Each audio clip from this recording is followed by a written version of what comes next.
And what could have been really couldn't have, 'cause what is just is, you can't change that. Be still, and know. We're here with Summer Osborne. Summer is traveling through Vancouver, lucky for us, with her wife Lori, and they've done 3 concerts. This one is a fantastic house concert that we're all very much looking forward to. And we just want to talk about her new album. So it's called As I Am, and this is number 8. Now, Summer has done like an album a year since she decided to become a singer. And now tell us a little bit of story about the story about how you made your first album and then decided to go out and play for live. Right. So I'd been writing songs for myself and playing for my friends in their houses. And I was teaching at a middle school in St. Louis, and they'd just gotten new computers. So the computer teacher asked me to come up and play the guitar to try out this new program, GarageBand, that came on all the computers. And I was the only one he knew that could come and plug in my guitar and sing and play.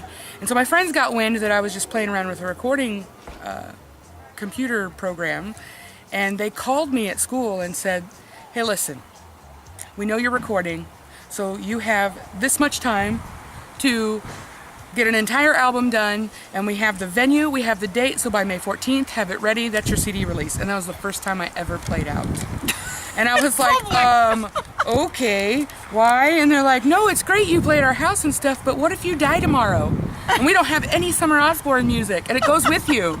I was like, that's horrible. Thanks, yeah, that's really nice. But I get it, so I'll do it. And so the first time I ever played out was my first CD release. Your first CD release. Like most people do it the other way around, but this is no. Summer likes to do things a little bit differently. Always. Which we love about her. If you could just sum this up in like one line, what is this album? This album is self-healing. Nice. Healing. Nice. And was this healing for you? Initially, probably yes. Yeah. But once I put it together, I realized it really should be shared. So we put it together, and I'm sharing it with you. So you can heal yourself. And how have you managed to put out one album per year? Seriously. It's just music is flowing all of the time. Wow. All of the time. And I don't even put all the stuff on albums. I just pick out the stuff that is, I think, album worthy. Yeah. And I put it on an album. So it seems like I'm constantly channeling and opening up, and I'll just get entire songs all at once in my head, or sometimes in your sleep. Sometimes in my sleep. Sometimes jumps out of bed. I get just an entire verse here, and then a chorus there, just however it comes, and it just ends up. We do about 11 songs per year. That makes an album. Perfect, ready to go. Let's record again. Fantastic. Yeah. Now you've got right now you're in Vancouver. You're going to do a couple of other things, but then you've got a huge gig coming up that you and your wife actually promote and create and produce. And tell us about that. We do a women's music festival. It's called Venus Music Festival, and we hold it at our family farm in Vandalia, Illinois. Vandalia. It's taken me like a week to learn to say that. We have 11 artists, female artists from all over the United States that come and perform. We have a marketplace. You can get tarot card readings and massage. We got snow cones. What, like people don't come to festivals unless apparently there is a snow cone available? No, this is our first time we've had snow cones. I'm really excited. And we have workshops, so we'll have a law of attraction workshop. Nice. We have a soul circle workshop, a zombie apocalypse preparedness workshop. Okay, maybe a little more on that. What is that about? What do you I don't even know yet. Oh, so I'm just going to sign up for it. I'm going to go. Because you don't want to be caught unaware of what you need to do when the zombies show up. Yes. Okay. It's important. These are important issues. Fantastic. Now let's talk a little bit about your album. So give us your favorite track. What's your favorite track in the album? My favorite track is track number 11. Yes. Of course. Of course it is. Of course it is. That's my special number. It's your number. And it's called Grace. And that's one that came channeled. Okay. I got the entire first verse, and I was like, well, I don't even know what this means. Like, I don't even know where this is going. I have no idea. Yeah, you just started writing it down, just letting it flow. And then when it came together, I said, oh my God, that's a great song. And then we recorded it, and it's got flugelhorn. Oh my gosh. Yeah, it's the first time I had flugelhorn in music. But it's it makes me bounce. It makes me happy. Oh, grace comes swiftly yet undefined. You can name her, but you cannot assign all the extraordinary places. She calls her, grace comes on her.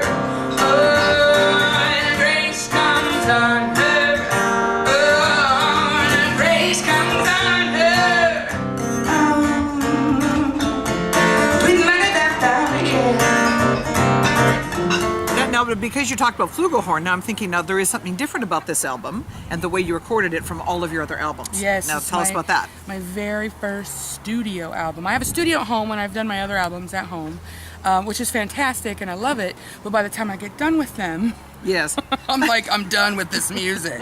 I've heard it. I don't want to play ad this now. nauseum. So this one was done at Encapsulated Studios in St. Louis by Gabe Ussery. He helped me produce it. And it is, as soon as I heard it, I cried. It's like, I'm going to win shit with this one. Win shit? Can I say shit? Yeah, it's okay because, yeah, it's all right. Yeah, you can say shit.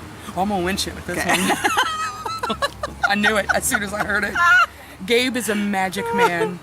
And he's amazing. And he did a lot of the instruments on the album as well. He played electric guitar, he played bass guitar, he played drums. Fantastic.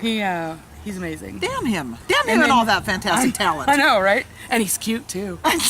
Like he's cute. And he's cute too. Oh, And he's I a have straight wife. dude. Oh, okay. All right. Yeah, he's a straight dude that is amazing and our biggest ally for the LGBT community. Oh, very cool. We Him like and to his hear wife. that. Nice, nice. Now you've got a couple of, you got a lot of very powerful songs on this album. This Is Your Call really stands out for me as one of the most powerful. Tell us a little bit about, how you feel about that song and what you want it to do in the world. Yeah, that song is very special to a lot of us at home. I met a young man named Matthew in Delicado a few years ago at St. Louis Pride, and I ended up singing at his funeral because his father had beat him to death. So I asked him. He beat him to death because he was gay. Yes, that's part of it. Well, Part he of it. actually his father came home drunk and started beating his mom, and Matthew stepped in to divert the attention. Oh my gosh. And that's what often happened. Yeah. And then that's when the name calling and the faggot and the fairy started. You Yeah. know. So it's a culmination of a lot of things, and he was a hero. He to save his mom. And so I asked him, before the funeral, I sat down and I was like, Matthew, what do I do? What do I do? I have to sing for the funeral, and I knew there was going to be a lot of young people there, and I knew how special Matthew was, but I didn't realize how deep that ran because we went to his funeral, and the kids were lined up around the funeral home waiting to say something about Matthew, and each one of them was different, but he saved them in some way. I was gay, and Matthew told me I was okay. I was transgendered, and Matthew kept me from hating myself. I was a freshman, and I was scared, and Matthew was my friend. I felt fat, and Matthew said I was beautiful. I'm getting goosebumps right now. One after another. Not one of them was angry. Not one of them. That he was killed. Yeah. Interesting. They were just grateful to have known him. Yeah, and for what he brought to them. Exactly. And he changed the world. And he continues to change the world through his legacy. And through you. We yeah. And partly through you. Yeah, you're keeping that going. You feel a burning in your chest. You know you're different than the rest. And sometimes it makes it feel like you could cry. When you're looking at the world through the heart that's on your sleeve, rather than your saline eyes. And sometimes it scares you to death. And sometimes it stops you in your tracks. Sometimes it makes it feel like you're pushing for nothing. And then everything gets quiet, and the world moves in slow motion. And that little voice inside you whispers, do something. This is your call. You're called to be the one.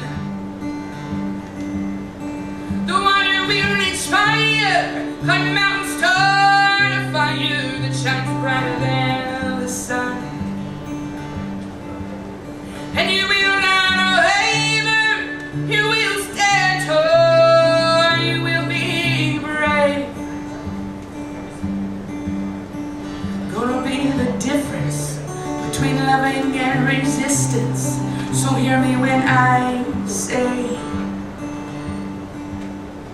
you know, my wife and I sat right in the middle of what the new world is going to look like.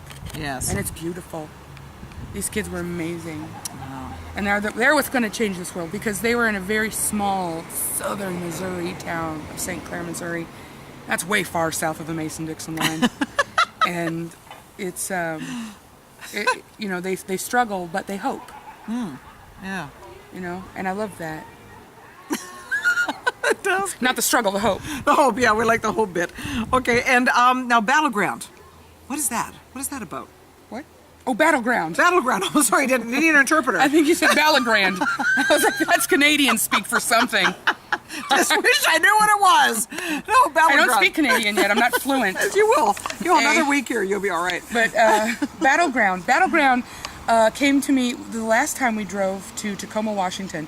And from St. Louis to Tacoma, Washington, that's like Midwest to West Coast, the landscape changes dramatically. Doesn't it? Yeah. And we drive in one shot. That's how we do. No and sleeping. Yeah, no, not.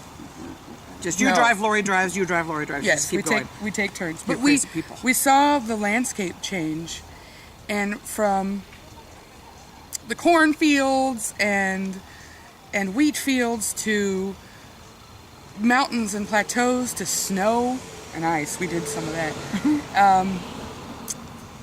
It hit me that I don't know how we can look at the landscape of this earth and believe that this earth belongs to us. It doesn't. We belong to the earth. And as I was driving through the mountains, I think in Wyoming, I could visualize Native Americans and how they had to fight for their land. And I realized this earth was never meant to be a battleground. And so the song is it's one of my favorites too. It's kind of folky. It ended up, and that's the thing with the album too. It's a genre jumper. Yeah. Like it's I like that about it too, though. because the feeling comes with the type of music, and so that one is more of a folky. It's my first mandolin song. How many chords do you know now on the mandolin? 2. And you used them both? Yes. Atta girl. For the whole song. That is impressive. And we have stomp boxes and clapping. It sounds great. I love that. And it's it's one of my favorites. Fantastic. So now people are going to be able to get this, of course. iTunes is where Yes, you're going to be it getting will this. be, Right, it'll be it's on this page. So look around this page and you will see where you can go get it. That you can actually have her at your house. Yeah. Okay? Now she's not doing the cook and play thing, but she will actually come to your house and do a house concert. You get a bunch of people together. You just invite your Contact them. friends. Yep, yeah. And then we just Maybe put a some little, chips and dip. Yeah. They put out you some could, chips you and can dip. bring, it's BYO snacks. BYOS. BYOS. Okay. And you can just get in contact with her through your website. We'll play anywhere for anything. It's Anything? about the purpose. Money's good. We'll start with money. Money's good, but they can put tips in and buy CDs, and that's fine. Yeah, It's about yeah. the message. We have a purpose. That's We're right. spreading healing. Exactly. And So- is that kind of what your album is about? Is that like what Yeah. what are you trying to Yeah. what do you hope people get from this album when they Healing. hear it? Healing. Healing. Yeah. Yeah. We could all use a little of that, I think. A big hug. It's like a big hug. Thanks for joining us. Thank you. Okay, we'll see you soon. Thanks. Bye. Forget what you think you know. Forget what this world's made you. You gotta look beyond that. It's the only thing that will save you. And when the holding on keeps you from feeling good, well then letting go should hurt.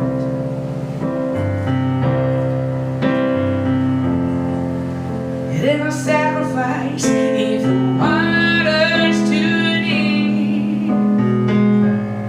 You ain't gonna disappear if you just